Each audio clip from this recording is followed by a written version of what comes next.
Hello students, I Mudit Mittal welcomes you all in the video series of data structure. Today we will be going to discuss about binary search.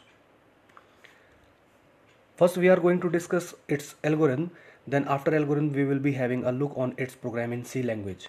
Initially we made a function named binary search by passing three arguments: a, that is array, n, the size of an array, and the item which is to be searched. Then initially we made variable L equals to 0 at starting position of array and R equals to size minus 1 at the last position of an array. Now we have to follow step number 4 to 9 till the position of L remains lesser or equals to the position of R. So we added a while loop here. In step 4, as we know that we have to working with divide and conquer approach, so we divided the array into two parts by adding L plus R divided by 2 and assigning the location index to the mid variable. Now A of mid is having first value to be compared with the item which is to be searched, which is stored in the item variable. So by if statement we are comparing the values of A of mid with the item value. At this stage we can found three cases. In case number 1, the value of item is greater than the half value of array, that is A of mid. In case number 2, the value of item is lesser than the half value of array, that is A of mid. And case number 3, the value of the item is same as the half value of an array, that is A of mid, means item is found at this particular location. So if case 1 occurs, then we have to take the new value of L variable, which is mid plus 1, as we have to take the second part of the array into our consideration for the further steps. And if case second arises, then in such case we have to take the new value of R, which is mid minus 1, because here we are going to take the first part of an array for our further consideration. Above steps from 4 to 9 will be repeatedly applied till while loop satisfies. Otherwise, in step 10 we will be having a return statement then that searching unsuccessful means item not found in the array. Let's have a look of C program of this algorithm.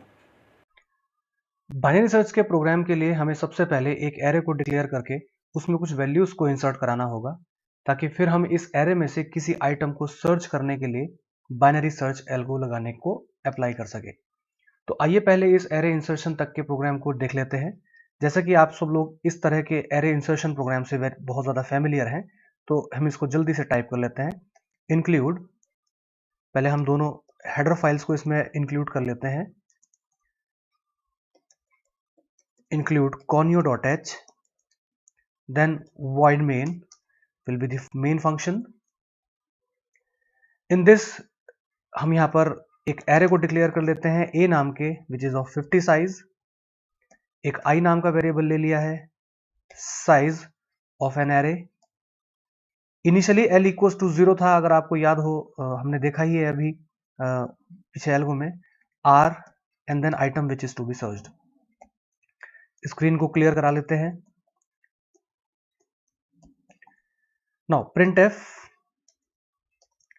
enter the size of the array। हमने यहाँ पर array का size पूछा है user से, और user जो भी साइज देगा उसको हम सेव करा लेंगे साइज नाम के वेरिएबल में। नाउ हम यूजर से पूछेंगे कि एलिमेंट को इंसर्ट करा दीजिए। Enter the elements of the array, slash n लगाकर हम नेक्स्ट लाइन पे कंट्रोल देंगे और वहां से यूजर अपने नए एलिमेंट्स को यहाँ पर एरे में इंसर्ट करना शुरू करेगा। देन जितने भी आइटम होंगे फॉर लूप के थ्रू हम उसको कैप्चर करेंगे अपनी मेमोरी लोकेशन में। Then i is less than to size i plus plus, और जब तक लूप चलेगा तब तक इस वैल्यू को आप स्कैन करते रहेंगे वैल्यू मेमोरी में। इसको ऑटोमेटिकली a ऑफ i में की एड्रेस पर आप इसको भेजते रहेंगे। This is simple program of array insertion. आपने यहाँ पर एक साइज को डिक्लेयर किया है एंड देन यूजर से ही हमने उस साइज तक के एलिमेंट्स को यूजर से इंसर्ट कराया है एज एन एरे। अब हम यहाँ पर यूजर से ही पूछेंगे कि विच एलिमेंट या विच आइटम ही और she wants to search. Then again एक कंट्रोल स्टेटमेंट जनरेट होगा, printf enter the item to be searched. अब यहां से बेसिकली आपकी बाइनरी सर्च की एल्गो शुरू होगी। हम यहां से यूजर से पूछेंगे कि वो कौन सा आइटम सर्च करना चाहता है मेमोरी से या एरे से।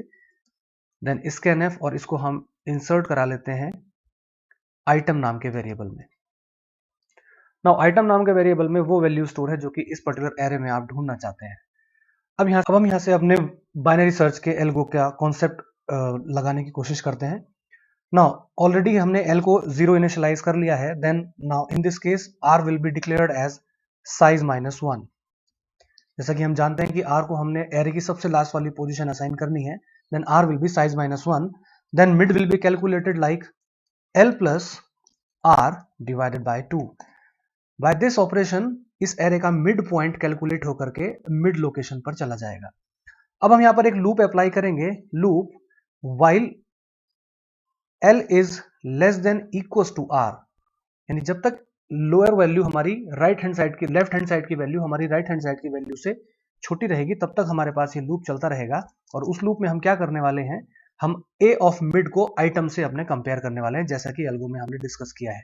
Now if A of mid is less then 2 item means array में हमारा जो एलिमेंट है वो राइट हैंड साइड की तरफ एग्जिस्ट करता है। तो इन this case L will be having a new value like mid plus 1. Else, this is the second case, all the case we have discussed in the algo. Now in the second case, if A of mid is greater than to the item, in this case item exists to the left hand side. तो अभी हमें क्या करना है, R वाली value को update करना है। then R will be having mid -1. Okay, otherwise in the third case, otherwise अगर हमारे पास आइटम लेफ्ट हैंड साइड में भी नहीं है, हमारे पास जो आइटम है वो राइट हैंड साइड में भी नहीं है, इसका मतलब हमको आइटम हमारा मिल चुका है। Then in such case only we will print the exact location and the item value through the printf statement. Then printf %d means item found at location again %d। तो इस पहले वाले %d में हम आइटम नाम के variable को print कराएंगे क्योंकि हम यहाँ पर आइटम लिखने वाले हैं। And then in the second %d हम यहाँ पर एग्जैक्ट लोकेशन जो कि मिड +1 होगी उसको प्रिंट कराने वाले हैं। मिड +1 क्यों होगी, क्योंकि हमको पता है कि इंडेक्सिंग जो है वो एक माइनस में चलती है, तो जब भी यूजर उसको प्रिंट कराएगा तो +1 लोकेशन से प्रिंट कराएगा। ऐसा भी हो सकता है कि ये आपको शुरुआत में ही मिल जाए, तो उस केस में आपको ये लूप को हमेशा के लिए ब्रेक कर देना रहेगा। इस वाले लूप को हम तब तक चलाएंगे जब तक कि हमें ये सारा का सारा अपना एलिमेंट नहीं मिल जाता। तो इसके बीच में भी हमें मिड को कैलकुलेट करने की जरूरत पड़ सकती है। तो again we have applied that particular formula to calculate the mid point, that is L plus R upon 2। That's it. अब अगर हमारे पास यहां पर आकर के हमारा लूप जो है वो फिनिश होगा। Now while loop is ended here.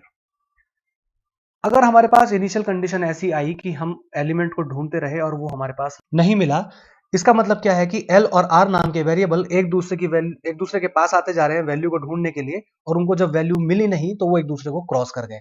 In this case if L is greater than to R only, तब हम सिर्फ यहां पर एक स्टेटमेंट को प्रिंट करा देंगे, सिंपली आइटम नॉट फाउंड, क्योंकि ऐसी कंडीशन तभी आएगी जब हमारे पास आइटम नहीं मिलेगा।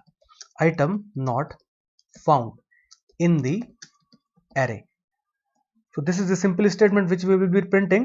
Then out from if this and then get ch and then close. This is the complete program. आइए इसको रन करा करके देखते हैं एक बार। Enter the size of the array. Suppose we are having 5 elements to be searched. 1 1 2 3 4 5. 5 elements we have inserted from 11 to 15. Now enter the element to be search. अब हम यहाँ पर कोई भी एलिमेंट डाल सकते हैं जिसको कि हम ढूंढना चाहते हैं।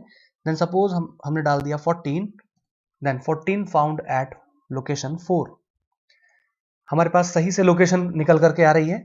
अब हम एक दूसरी कंडीशन देखते हैं जब हमारे पास आइटम इस पूरे एरे में है ही नहीं। देख लेते हैं उस कंडीशन को भी। Enter the size of array 5, enter the elements 11, 12, 13, 14, 15. Now enter the item to be searched. Suppose we have entered 90, which is not present into the array. Then in such case it is printed that item not found in the array.